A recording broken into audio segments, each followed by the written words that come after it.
Shalom, selamat pagi Bapak Ibu Saudara terkasih. Hari ini Selasa 16 November 2021, kita berjumpa kembali dalam ibadah harian GKI Batu. Doa dan harapan kami Bapak Ibu Saudara terkasih dalam keadaan baik dan sehat. Mari Bapak Ibu kita mengawali ibadah kita pagi hari ini dengan memuji Tuhan dari PKJ 153, Pakailah Seluruh Hidupmu.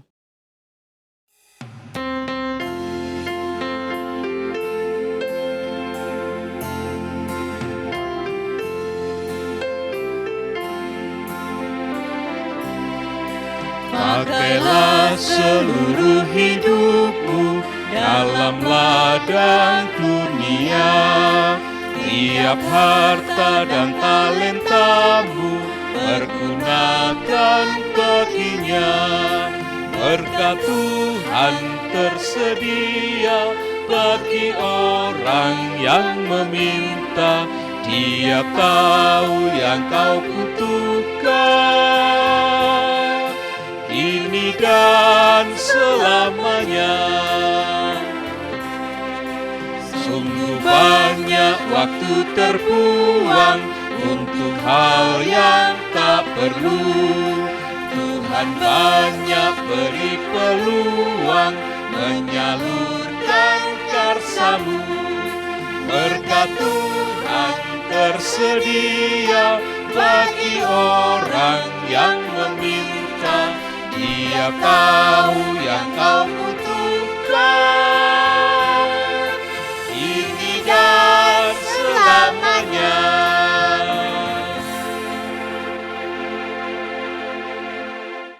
Mari kita berdoa. Bapa kami di dalam surga, pagi hari ini kami datang kepadamu ya Bapa. Kami akan mendengarkan kebenaran sabda-Mu. Roh Kudus memimpin kami, menolong kami dalam kami membaca dan merenungkan sabda-Mu. Engkau juga memberkati Bapak Pendeta Dwi Santoso yang akan menyampaikan kebenaran sabda-Mu Tuhan. Kiranya firman yang disampaikan boleh menjadi berkat bagi setiap kami. Dalam nama Tuhan Yesus, kami sudah berdoa. Amin.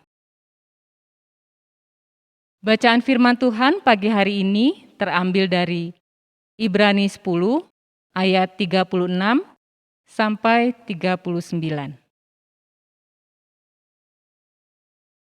Sebab kamu memerlukan ketekunan supaya sesudah kamu melakukan kehendak Allah, kamu memperoleh apa yang dijanjikan itu. Sebab sedikit, bahkan sangat sedikit waktu lagi, dan Ia yang akan datang sudah akan ada, tanpa menangguhkan kedatangannya. Tetapi orangku yang benar akan hidup oleh iman, dan apabila ia mengundurkan diri, maka aku tidak berkenan kepadanya. Tetapi kita bukanlah orang-orang yang mengundurkan diri dan binasa, tetapi orang-orang yang percaya dan yang beroleh hidup. Amin. Shalom saudara yang terkasih, kita berjumpa kembali dalam acara ibadah pagi, ibadah harian GKI Batu. Saudara-saudara, renungan pada hari ini saya memberi judul yaitu tidak ada siaran ulang. Saudara-saudara, Bapak Ibu yang dikasihi oleh Tuhan, bagi kita pecinta dunia olahraga, kita sering menikmati acara-acara pertandingan melalui media sosial maupun melalui acara-acara yang disiarkan oleh televisi. Zaman dulu marak sekali pertandingan-pertandingan yang disiarkan secara langsung sebelum ada pandemi ini. Dan bagi mereka-mereka yang tidak bisa menikmati siaran secara langsung itu, mereka bisa mengikuti siaran tunda atau siaran ulang. sekalipun tentu suasananya dan nuansanya berbeda ketika kita mengikuti, menyaksikan secara langsung. Tentu banyak hal yang menyebabkan seseorang tidak bisa mengikuti siaran langsung karena keterbatasan, karena tidak bisa mengakses, atau karena berbagai hal. Demikian juga bagi si penyiar, ada alasan-alasan khusus sehingga mereka tidak bisa menyiarkan secara langsung. Karena itu kemudian ada tayangan ulang. Dan seringkali orang kemudian ikut berpartisipasi melalui tayangan ulang atau siaran tunda itu. Tetapi saudara-saudara, berbicara tentang kedatangan Tuhan Yesus yang kedua kali, firman Tuhan yang ada di dalam Alkitab menjelaskan kepada kita, tidak ada siaran ulang. Kedatangan Tuhan Yesus yang kedua kali itu tidak ada istilah siaran tunda. Semuanya disiarkan secara langsung. Tidak ada satu kuasa pun yang berasal dari pihak manapun, dari siapapun yang sanggup dan bisa berkuasa menunda kedatangan Tuhan Yesus yang kedua kali. Baik mempercepat ataupun memperlambat. Di dalam bacaan kita hari ini, di ayatnya yang ke-37 di sana dikatakan, sebab sedikit bahkan sangat sedikit waktu lagi dan ia akan datang, sudah akan ada tanpa menangguhkan kedatangannya. Ayat ini sebetulnya dikutip oleh penulis kitab Ibrani ini dari kitab Habakuk pasal 2. Sekalipun tidak persis bunyinya. Pada zaman Nabi Habakuk, perkataan ini diucapkan oleh Nabi Habakuk sebagai sebuah nubuatan bahwa akan hadirnya atau datangnya hari Tuhan, di mana Yom Yahweh, kedatangan Tuhan di dalam harinya itu adalah untuk menyatakan kuasa Tuhan yang berdaulat, menghukum mereka yang jahat, dan memberikan ganjaran kepada mereka yang taat.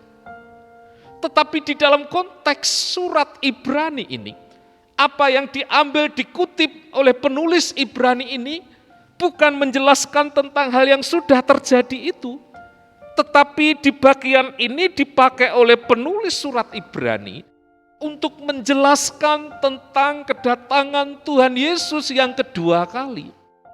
Yang dikatakan sekali lagi di ayat ke-37, tanpa menangguhkan kedatangannya.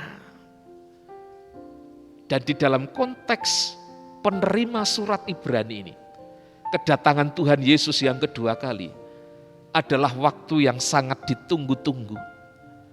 Sebab bagi mereka penerima surat Ibrani ini, di mana mereka hidup sebagai orang beriman di luar Yerusalem, kehidupan mereka tidak mudah.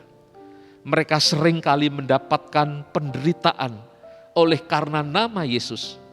Maka kedatangan Tuhan Yesus yang kedua kali itu dipandang sebagai suatu masa yang akan melepaskan mereka dari penderitaan itu. Karena itu sekali lagi, kedatangan Tuhan Yesus yang kedua kali sangat dinantikan. Saudaraku yang dikasihi oleh Tuhan, seiring dengan berjalannya waktu, memang kedatangan Tuhan Yesus yang kedua kali hingga hari ini belum tiba. Tetapi bukan berarti ayat ini kehilangan maknanya. Bukan berarti berubah maksud dan dapat diartikan sesuai dengan selera kita. Paulus mengatakan kedatangan Tuhan Yesus itu tidak dapat ditangguhkan. Oleh karena itu kita harus menerimanya secara iman. Bahwa Tuhan akan datang segera. Seperti yang disampaikan Tuhan Yesus sendiri kepada Rasul Yohanes di dalam wahyunya. Yang ditulis di dalam kitab Wahyu 22 ayat 20. yang mengatakan, "Ya, aku datang segera." Makna perkataan Tuhan ini adalah bahwa Ia akan menggenapi janjinya. Ia akan menggenapi firman-Nya, bahwa Ia pasti datang. Amin. Ya, pasti terjadi sesuai dengan waktu Tuhan. Maka tugas kita pada zaman sekarang adalah melakukan seperti yang dinasihatkan Rasul Paulus di dalam surat Ibrani pasal 10 ayat 36 dan 38. Apa itu saudara-saudara? Hidup bertekun di dalam iman. Saudara, bertekun di dalam iman kepada Kristus artinya kita mengerjakan iman kita sebagai iman yang hidup. Rasul Paulus banyak kali memberikan gambaran, penjelasan, ilustrasi tentang kegiatan bertekun itu. Misalnya dengan ilustrasi bahwa hidup kita itu seperti seorang atlet, seorang olahragawan yang terus bertanding dan berlari-lari mencapai garis akhir, garis finish. Tuhan Yesus sendiri juga menjelaskan kepada kita, jika hidup kita ini adalah seperti sebuah perjalanan di mana Tuhan adalah teladan kita, panutan kita yang harus kita ikuti di dalam perjalanan hidup itu, maka Tuhan Yesus mengatakan mengikut Dia harus disertai dengan kesetiaan untuk memikul salibnya. Ketekunan itu senantiasa berjalan beriringan dengan kesetiaan.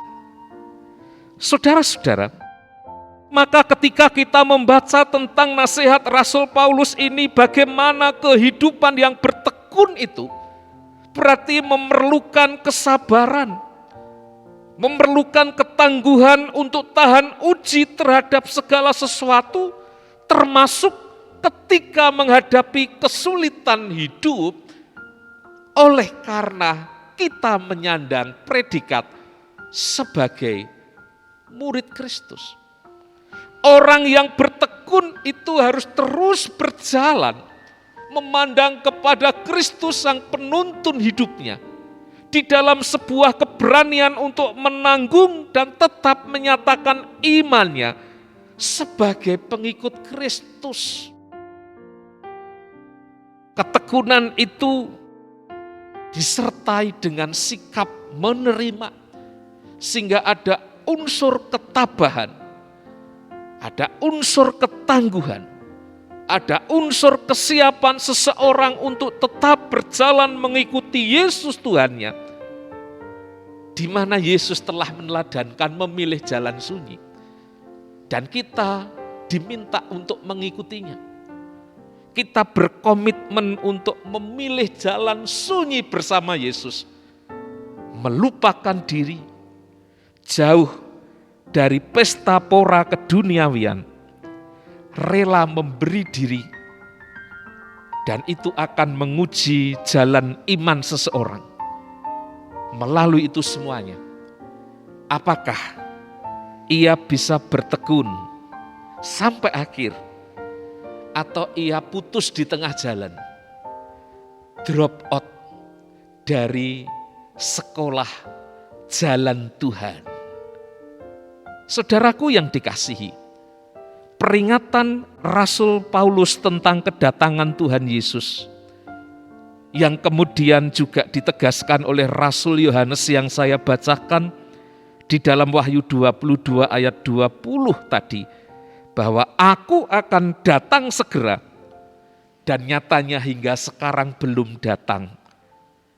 Maka seharusnya kita memaknai hal itu sebagai kesempatan yang diberikan oleh Tuhan agar kita memperbaiki hidup kita, agar kita bertobat dari keberdosaan kita, agar kita memperlengkapi diri kita, agar kita membaharui perilaku hidup kita, supaya menjadi serupa dengan Kristus, sehingga kita layak menyambut kedatangan Kristus yang kedua kali.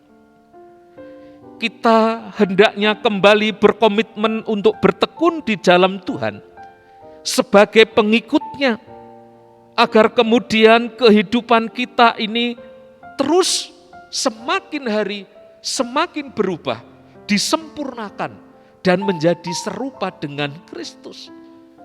Nasihat ini menolong kita untuk tetap setia, tetap bertekun, tetap berharap, tetap waspada, supaya jangan lengah. Nasihat ini juga menyadarkan kepada kita betapa kita ini sebetulnya adalah orang-orang yang tak mampu menanggapi betapa luar biasanya dan ajaibnya Tuhan kita itu. Banyak hal kita tidak mampu menangkap apa yang terjadi di dalam kehidupan ini. Sekarang ini banyak fenomena-fenomena yang terjadi di luar nalar kita. Kalau itu terjadi dan kemudian kita bertanya, mengapa itu bisa terjadi? Jawabannya hanya satu. Di dalam ketekunan iman kita yakin bahwa Tuhan berdaulat, mengatur, memelihara hidup kita. Contohnya saudara-saudara, baru-baru ini kita mengalami pandemi dan sampai sekarang belum selesai. Siapa yang bisa memprediksinya? Baru-baru ini terjadi banjir bandang di Bumiaji, di atas kota Batu itu. Siapa yang bisa memprediksinya?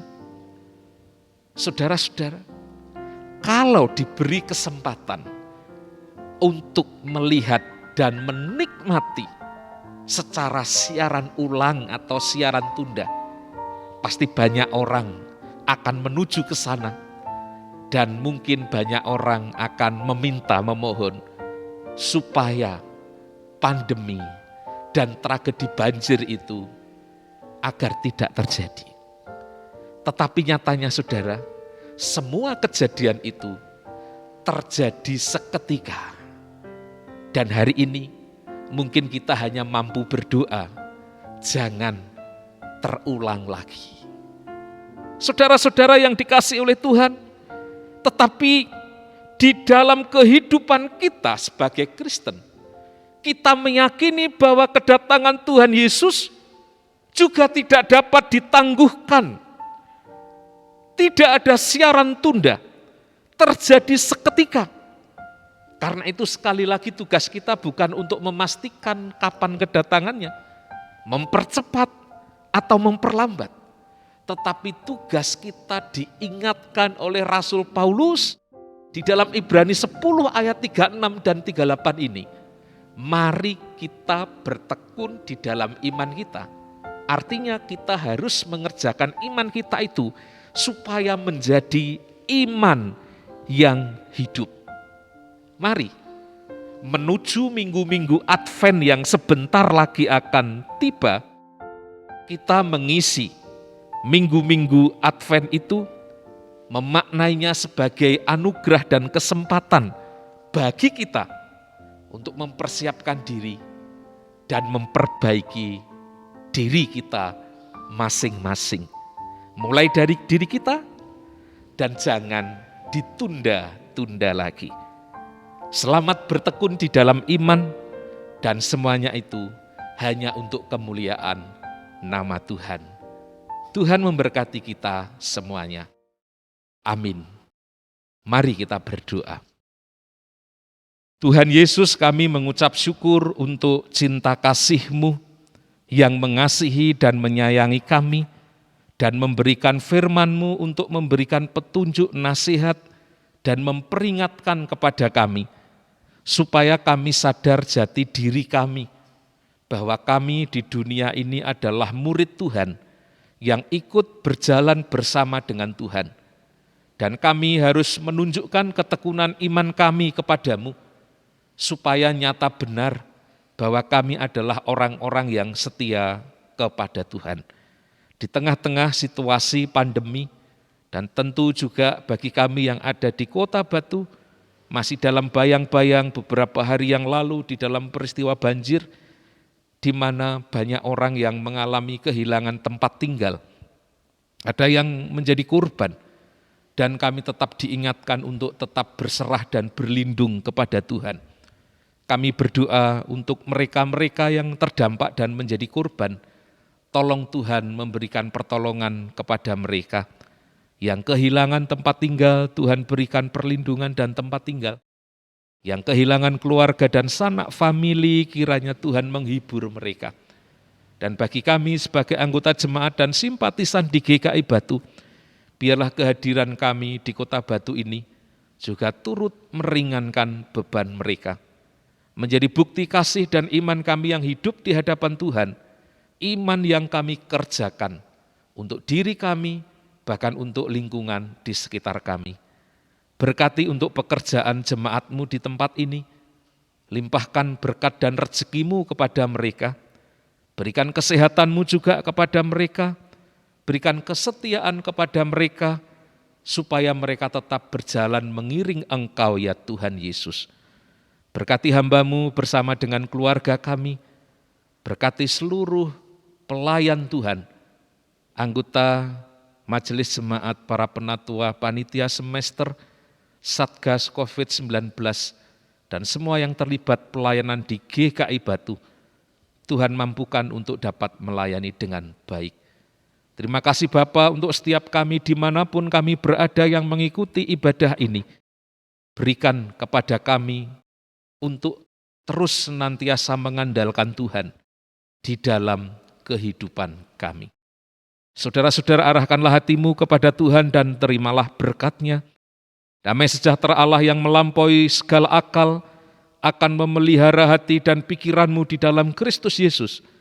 Damai sejahtera yang mengalir dari Allah Bapa, Putra, dan Roh Kudus menyertai kehidupanmu sekarang dan selamanya. Amin. Tuhan memberkati Bapak Ibu, salam sehat untuk kita semuanya. Shalom.